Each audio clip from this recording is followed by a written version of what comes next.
right, everybody, welcome back to Kicking It with Kunkel. Another episode. I can't remember what number we're on now, but Ben DuBose in the house, editor of what's Rockets Wire with USA Today. Correct, Rockets Wire, USA Today Sports Media Group. Oh man, like this guy's all over the place with Rockets. We've been talking about it before we even came in here, so there's a lot to touch on with this team. Let's start with the draft. And by the way, thanks for everybody watching either on YouTube or Fox Local. If you're on YouTube, download Fox Local on your TV. It's a much better watch.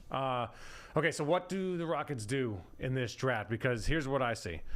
I see a very limited talent pool in the draft. Mm-hmm. I see a team that's got a lot of potential, and they can either trade and go back, but there's nowhere to really go, and there's not a lot to have back there, or they can get their guy. But at number 3, do you really want to get your guy versus a generational talent?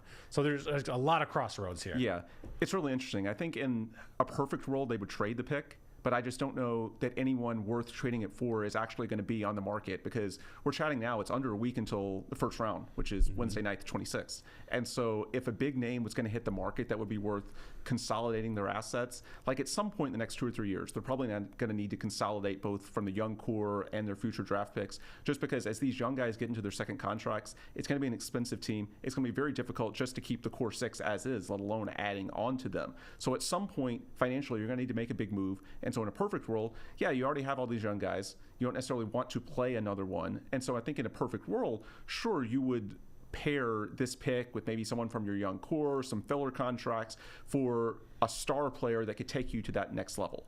But I just don't know who that's going to be. I mean, the Rockets are at 500 already, so I don't think let's call them, below all-star tier, guys like Mikal Bridges and Brandon Ingram that are reported to be on the market, I don't think they really move the needle enough for a Rockets team that's competitive enough already.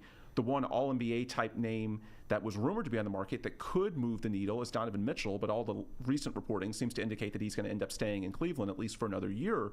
So in theory, it makes sense for the Rockets to explore a big move and to consolidate their assets and use the number 3 pick on the trade market as opposed to bringing in another young guy. But I just don't know who that you would conceivably trade it for at this point.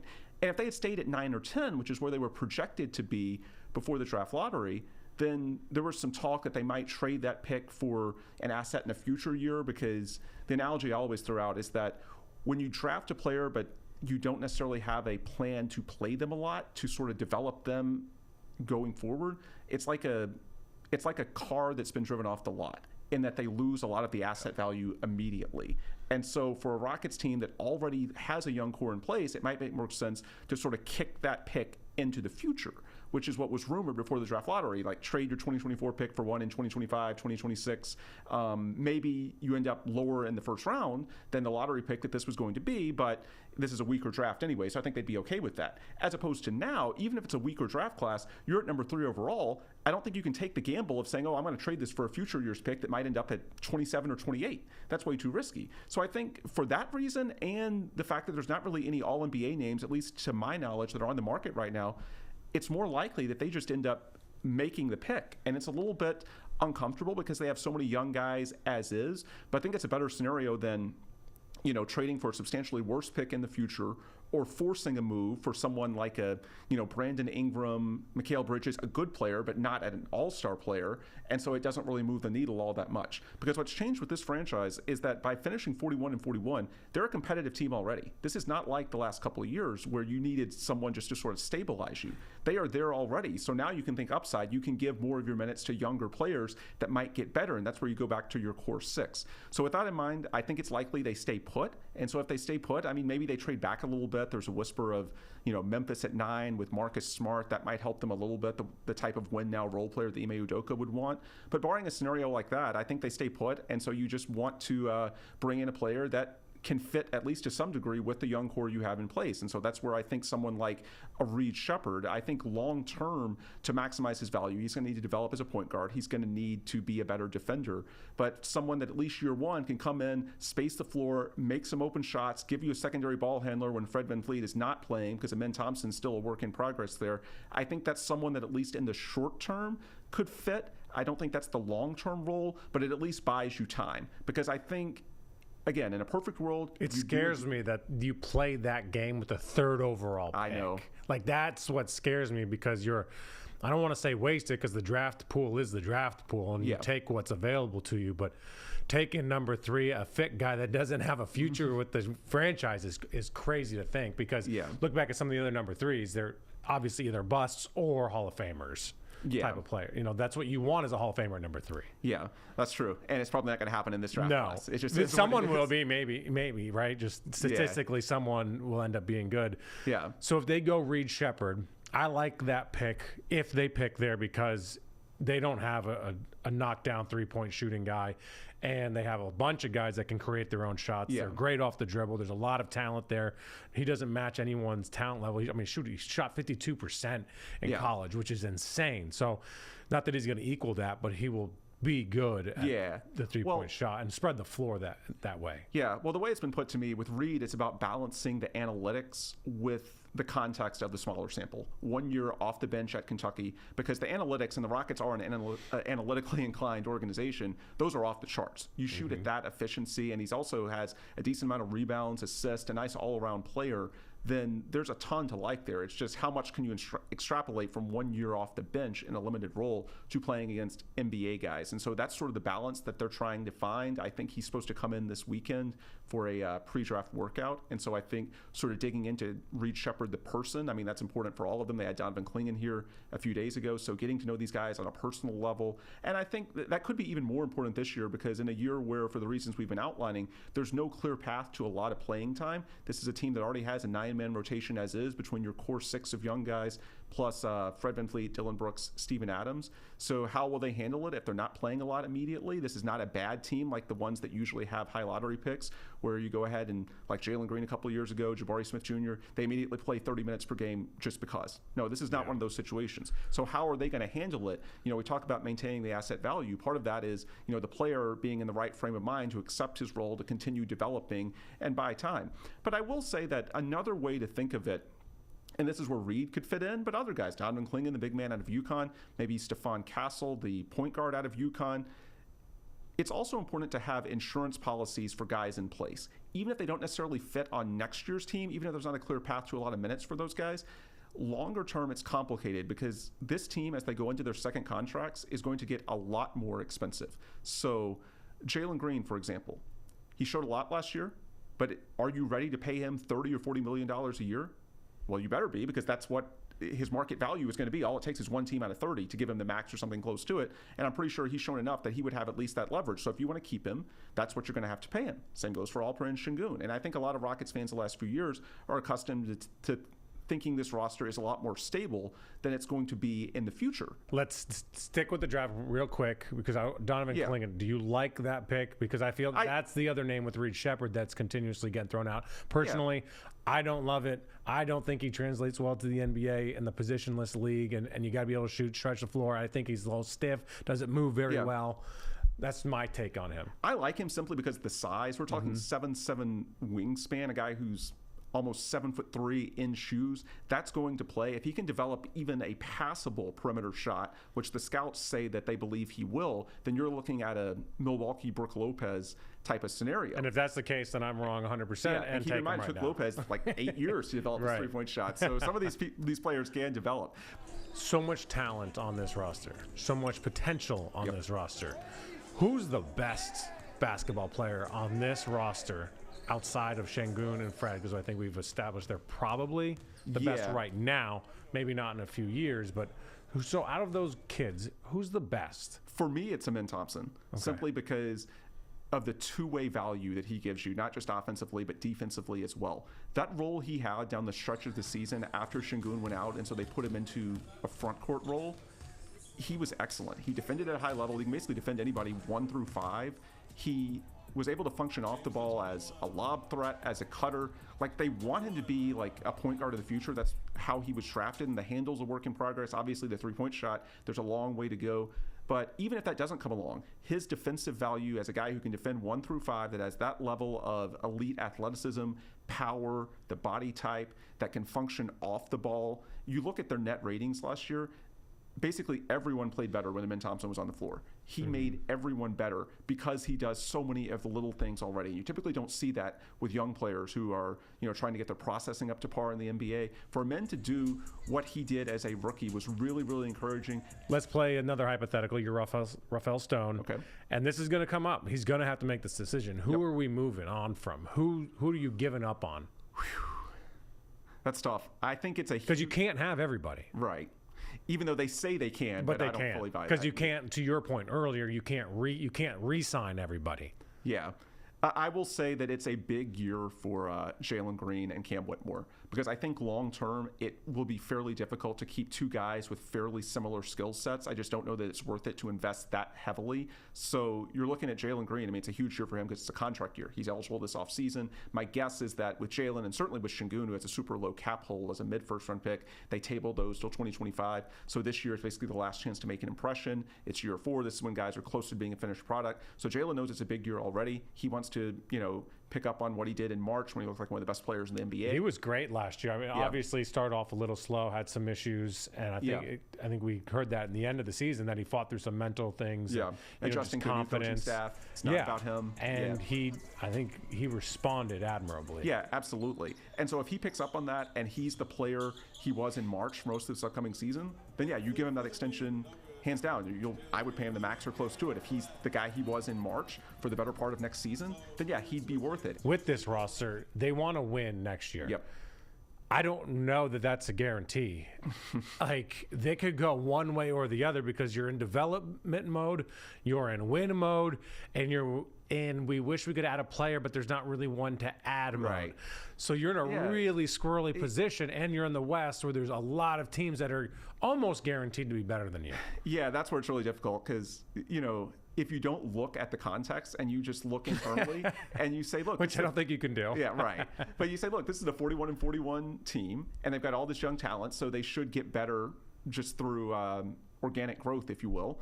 But what's tricky is how deep the Western Conference is because the 10 teams in front of them aren't really going anywhere. You could argue that some of them are getting older, but even the older teams are the ones like the Clippers with Kawhi Leonard and James Harden, the Suns with KD. Yeah, Clippers, Suns, Lakers are the ones that Warriors. Too. But those teams have guys like KD and LeBron and Steph. But they're not very good. Yeah, which is play in a league that's player But they're also not going to be bad. My point is, like, you're right. They're not going to be good, but they're going to be around. They're not going to fall off the map. So I don't know how. I won't say that they're stuck at 11, which is where they finished last year, but it's not going to be super easy. It's not like there's one or two teams where you can say, wow, the Rockets are clearly going to climb over them. And then the 4 teams behind them, I would say only Portland and Utah are for sure going to be worse, assuming health. Because 2 of the 4 behind them are Memphis and San Antonio. Memphis getting Ja Morant, Desmond Bane, Jaren Jackson Jr. all healthy at the same time. That team, I don't think they'll be as good as they were when they had actually Dylan Brooks and Steven Adams a couple of years ago, but they'll at least be competitive. San Antonio with Wemby, I mean, they're going to get a lot better, and Wemby may be a draw to other free agents or trade guys this offseason as well.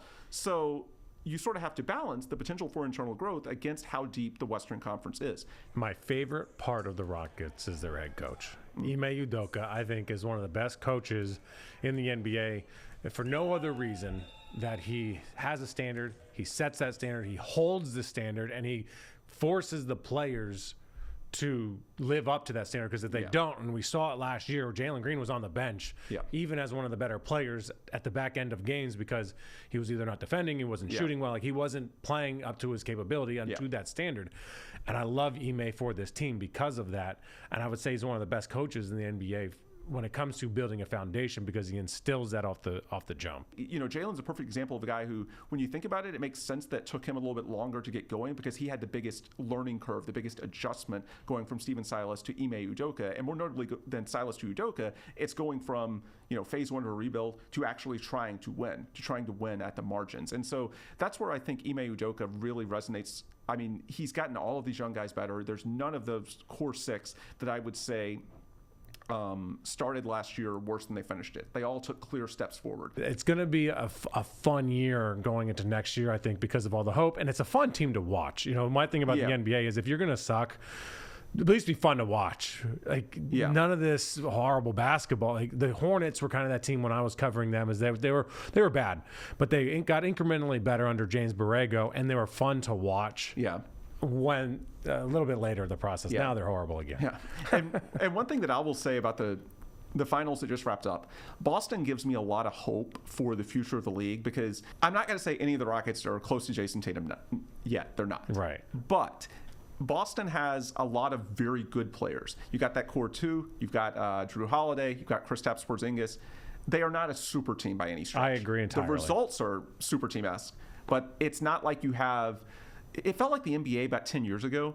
Like you had to have LeBron in his prime. That was You the had to super have team era. LeBron, Ray Allen, and Chris Bosh. You had to have and then you had the Kevin super Garnett. team with the Warriors and Kevin Yeah, Durant. exactly. Yeah, like I it was just agree. one I love super the team. role-playing basketball. Yeah, and that's where like the one criticism you could have, like there's a ton to like about the core six of the Rockets.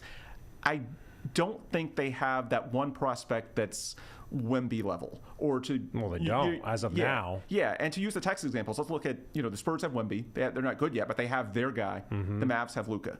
None of the Rockets core six. There's plenty to like, but they're not at that level yet. What I think Boston shows you is that it's okay if you don't have an MVP guy if the pieces all fit, if they play well together. Now, you need very good players, don't get me wrong, but I don't think anyone is saying that Alperen Sengun, Jalen Green, Amin Thompson, those types of guys, Jabari Smith, can't be very good NBA players. The one question with the Rockets is, do they have that one guy that's going to be absolutely transcendent and just take over down the last 3 to 5 minutes of a close game in the playoffs? I don't know who that's going to be just yet, but I think seeing a team like Boston have success through sort of the chemistry, cohesion, the fit, that it provides a lot more roadmaps, I think, to build a really good team. That's the way I'd put it. Yeah, and it's good for me as a basketball fan that I love the college game of basketball because it's a team game, and you have to play within a system, and it's not a one-on-one game like James Harden kind of created for a while, and I just hated watching that. But at the same time, the talent level in college is so low at times. I mean, you're watching the teams shoot 30% at times. Yeah. In the NBA, obviously the best players in the world are in this league. And if you can play like the Celtics, I thought it was a fun watch because of the way they filled in the holes. Yeah, and it goes back to your points on Ime Udoka as well. Basically, in Houston, he is the system. It is his team. And I think that's why a year ago, even though James Harden was interested in coming back, the reason the Rockets didn't go down that road, the guys like Fred and Dillon, the veterans they brought in, are much more moldable around the young guys to where you can ask guys like Alperen Sengun and Jalen Green to take that next step, as opposed to James Harden, the infamous quote from a year ago, I am the system. Well, that's not what the Rockets are trying to build. The Rockets are trying to build something that's not about one or two players. It's more cultural. There's a certain way you play. It's about the team, and that's what Boston did. That's what Ime Udoka brought in his year there, and I think it's what Ime's trying to bring here. All right. It's opening day. What is your prediction on who the new guys are on the Rockets? I'm going to say they take Reed Shepherd just because I think it's not about fit. As I mentioned earlier, you have to think best player available. If you think Donovan Clingan or somebody else is the pick, then you take him and you worry about the rest later. However, if it's close, if you have two guys ranked in like close proximity, then I do think fit can be something of a tiebreaker. And for me, I see Reed and Clingan as close enough, or Stephon Castle as well, that I think the tiebreaker could be fit. And Reed's someone where even if he needs more time to develop as a point guard, his defense, he's your shooter. And then in free agency, I think they look for a little more defense. Maybe it's Kelly Iko had an article recently in The Athletic pointed to guys like Alec Burks, Talon Horton-Tucker, Eric Gordon. Rockets have the mid-level exception available. So someone that's a veteran that could come in, bring a little bit more defense. Reed someone, if Reed plays as a rookie, it'll be because of his shooting. It won't be because of the defense. So I think bringing in a little more veteran savvy. Aaron Holiday might have priced his way out of the Rockets after, as well as he played last year, he might want a better role. So I think bringing in someone with a little bit of defense, can shoot a little bit at the wing positions, and then we'll see what they do in the draft, but my money's on Reed Shepherd at this point. Okay, I like that. I think it fits better for them, and I agree that it's about fit as a tiebreaker. And again, we didn't brought him up as Steven Adams. It's going to be a big addition for this team. We saw guys body Sengun. Well, and we were talking before this pod started, Steven Adams is only 30 years old. Yeah, which feels like him and Eric Gordon are both about in their 40s. Yeah, but Steven Adams at 30, I mean, he could play a role beyond this season. He's only on a one-year deal, but they will have bird rights because they acquired him via trade.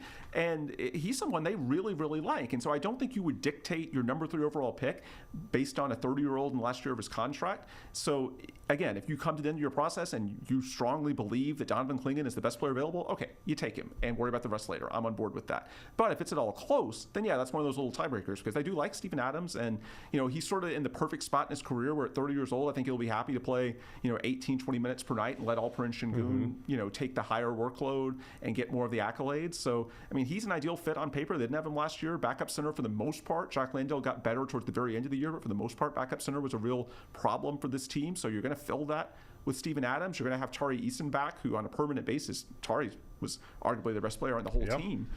I mean, this team is really, really interesting. Now, the one problem, so are many other teams in the West. So I don't know just how that's going to translate to wins and losses. But at a bare minimum, they should be fun to watch. And I don't think, assuming they're healthy, they shouldn't get much worse at all. And another part that's going to be fun to watch is Ime, Steven Adams, and Dylan Brooks. That bad boy, Detroit Pistons style basketball that will probably come out a couple times between those three. Yeah. Between Ime going after LeBron. Yeah. Steven Adams just being the monster that he is, and Dylan Brooks being the pest that he is. Yeah, and I thought, one of the more revealing moments of last Rockets season, remember the Bulls game? It was during the March streak when Jalen went off, when DeMar DeRozan had that frustration foul, that cheap shot on Jalen Green. Yes. And Dylan came to his defense. Yes. That's why you sign a Dylan Brooks. That's the intangibles.